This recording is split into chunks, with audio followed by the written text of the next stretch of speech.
Hello అండి, అందరికీ నమస్తే. నేను కళ్యాణి. వెల్కమ్ టు మీతో చెప్పాలని. మనందరికీ బాగా ఉపయోగపడేటువంటి, ముఖ్యంగా చాలా ఈజీగా పెంచుకునేటువంటి మంచి ఆరోగ్య ప్రయోజనాలు ఉన్నటువంటి ఒక మొక్క గురించి ఈరోజు వీడియోలో అయితే తెలుసుకుందాము. స్కిప్ చేయకుండా పూర్తిగా చూడండి. దీన్ని ఎవరైనా గుర్తుపట్టారండి? చాలామందికి తెలిసే ఉంటుంది. బ్రాహ్మి అంటారు దీన్ని. చదువుల తల్లి సరస్వతి పేరుతో ఉన్నటువంటి సరస్వతి ఆకు. దీని వలన చాలా ఆరోగ్య ప్రయోజనాలు అయితే ఉన్నాయి. వాటిని గురించి తెలుసుకుంటూ దీన్ని ఈజీగా ఎలా గ్రో చేసుకోవచ్చు అనేది ఈరోజు మనం తెలుసుకుందాము. చదువుకునే పిల్లలకు అంటే స్టూడెంట్స్కి చాలా బాగా ఉపయోగపడుతుంది. వాళ్ళకి జ్ఞాపక శక్తి బాగా ఉంటేనే కదా వాళ్ళు బాగా చదువుకునేది. అంటే మెమరీ బూస్టింగ్గా ఉపయోగపడేటువంటి మంచి ఆకండి ఇది. రకరకాల రూపాల్లో మనమైతే దీన్ని తీసుకోవచ్చు. ఈ ఆకుగా తీసేసుకోవచ్చు, లేదా ఇది చూర్ణంగా దొరుకుతుంది, దాన్ని కూడా వాడుకోవచ్చు. ఈ ఆకు చూర్ణాన్ని ఒక అర స్పూను నీళ్ళలో కలుపుకొని తాగొచ్చు, అలా తీసుకోవచ్చు. లేదా లేహ్యంగా కూడా దొరుకుతుంది, అది కూడా వాడుకోవచ్చు. ఏదైనా సరే మరీ చిన్నపిల్లలకు వాడేటప్పుడు మాత్రం డాక్టర్ సలహా తీసుకోవడం అనేది మంచిది. దీన్ని తీసుకోవడం వల్ల మెదడు చురుకుగా పనిచేయడానికి ఉపయోగపడుతుంది. ఇంకా మెదడులోని నరాలు యాక్టివ్గా ఉండడానికి ఇందులో ఉండేటువంటి యాక్టివ్ కాంపౌండ్స్ అనేవి చాలా బాగా ఉపయోగపడతాయి. అంతేకాదండి, ఇందులో చాలా ఆరోగ్య ప్రయోజనాలు అయితే ఉన్నాయి. ఈ రోజుల్లో చాలామంది ఎక్కువగా యాంగ్జైటీ, ఆందోళనకి గురవుతూ ఉంటాము. స్ట్రెస్ లెవెల్స్ అనేవి బాగా పెరిగిపోయాయి. ఉరుకులు పరుగులు జీవితంతో మనం చాలా ఇబ్బందులు అయితే పడుతుంటాం. చిన్నవాళ్ళు, పెద్దవాళ్ళు అందరూ కూడా ఆ స్ట్రెస్ లెవెల్స్ని తగ్గించడానికి ఈ సరస్వతి ఆకు అనేది ఉపయోగపడుతుంది.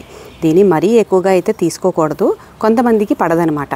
రోజు కూడా ఒక 2 ఆకులను ఇలా తుంచి వాటిని నమిలేస్తే మనకి ఉదయాన్నే చక్కగా ఉపయోగపడుతుంది. లేదా ఈ ఆకులను కషాయంగా చేసుకుని, అంటే నీటిలో మరిగించి కూడా ఉదయాన్నే తీసుకోవచ్చు. దీనివల్ల మెమరీ బాగుంటుంది. తర్వాత మెదడు ప్రశాంతంగా ఉండడానికి కూడా ఉపయోగపడుతుంది. నరాల పనితీరు బాగుండడానికి కూడా ఇదైతే ఉపయోగపడుతుంది. మెదడు బాగా పనిచేస్తేనే కదా మనం బాగా పనిచేసేది. అందువల్ల దీన్ని తగిన మోతాదులో చిన్నపిల్లల నుంచి పెద్దవాళ్ళకు కూడా ఇవ్వచ్చు. అయితే బాగా చిన్నపిల్లలకు మాత్రం దీన్ని ఇవ్వకూడదండి. డాక్టర్ సలహా తీసుకొని అప్పుడు వాడుకోవాలి.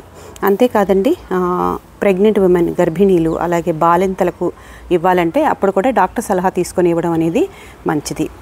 దీనివల్ల ఇంకా ఆరోగ్య ప్రయోజనాలు ఉన్నాయండి. అవి ఏంటంటే లివర్ ఫంక్షనింగ్ బాగుండడానికి కూడా ఉపయోగపడుతుంది. అంటే కాలేయం బాగా పనిచేయడానికి, ఇంకా జీర్ణ వ్యవస్థ బాగుండడానికి కూడా ఈ సరస్వతి ఆకును రెగ్యులర్గా మనం తీసుకోవడం వల్ల మంచి ప్రయోజనం అయితే ఉంటుంది. అంతేకాదు, కిడ్నీల పనితీరు బాగుండడానికి కూడా ఇదైతే ఉపయోగపడుతుంది. అయితే ఇది కొంచెం చేదు, వగరు కలిపి ఉంటుంది. తినడానికి కొంచెం ఇబ్బందిగా అనిపించినప్పుడు చూర్ణంగా చేసుకొని వాటర్లో కలుపుకొని తాగేయచ్చు, అలా అయినా చేయొచ్చు. చాలా ఈజీగా గ్రో చేసుకోవచ్చండి. నర్సరీలో ఇదైతే దొరుకుతుంది.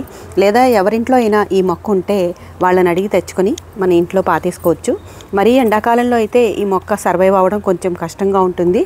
అప్పుడు కొంచెం సెమీ షేడెడ్ ఏరియాలో పెట్టుకుని, ఆ తర్వాత కొంచెం ఎండ తక్కువగా ఉన్నప్పుడు దీన్ని మనం మామూలుగా గార్డెన్లోకి తీసుకొచ్చేయచ్చు. మీకు ఇది ఇలా తీసి చూపిస్తాను నేను.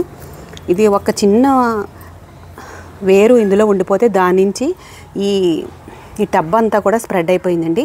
యాక్చువల్గా ఇందులో ఒక గులాబీ మొక్క అయితే ఉంది, దాంట్లోనే ఇది వచ్చిందనమాట. ఇందులో చాలా రకాల మొక్కలైతే వచ్చేసాయి. ఇది పులిచింతాకు చూసారా? పులిచింతాకు కూడా చాలా మంచిది. ఈ పుల్లగా ఉంటుంది కదా, దీంతో కూడా వంటలో వాడుకోవచ్చు దీన్ని కూడాను. అలాగే ఈ సరస్వతి ఆకుతో కూడా మనం రెసిపీస్ అనేవి చేసుకోవచ్చు. దీన్ని పచ్చడిగా చేసుకోవచ్చు, కొంతమంది పప్పులో కూడా వేసుకుంటారట. దీంతో వేరే ఆకుకూరని కలిపి దాన్ని వంటగా వండుకుంటే ఆ చేదు అనేది కొంచెం తెలియకుండా ఉంటుంది. ఇలా చూసారు కదా, ఇక్కడ వేర్లని ఉన్నాయి, ఇలా తీగలాగా ఉంటుందన్నమాట. దీన్ని ఈ వేర్లు ఉండే చోట నేలలో పాతేస్తే ఇది చక్కగా అలాగ బుషీగా మొక్క టబ్ అంతా కూడా పెరుగుతుంది. నేల మీద అయితే ఇంకా బాగా పెరుగుతుందండి. ఈ బ్రాహ్మి అంటే సరస్వతి ఆకు అనేది కొన్ని రకాల చర్మ సమస్యలకు కూడా ఇది మందుగా దీన్ని అయితే వాడతారు. అంతేకాదండి, ఇది వాత, పిత్త, కఫాలను సరిచేయడానికి కూడా ఇదైతే ఉపయోగపడుతుంది. ఇంకా చాలా ప్రయోజనాలు అయితే ఉంటాయండి.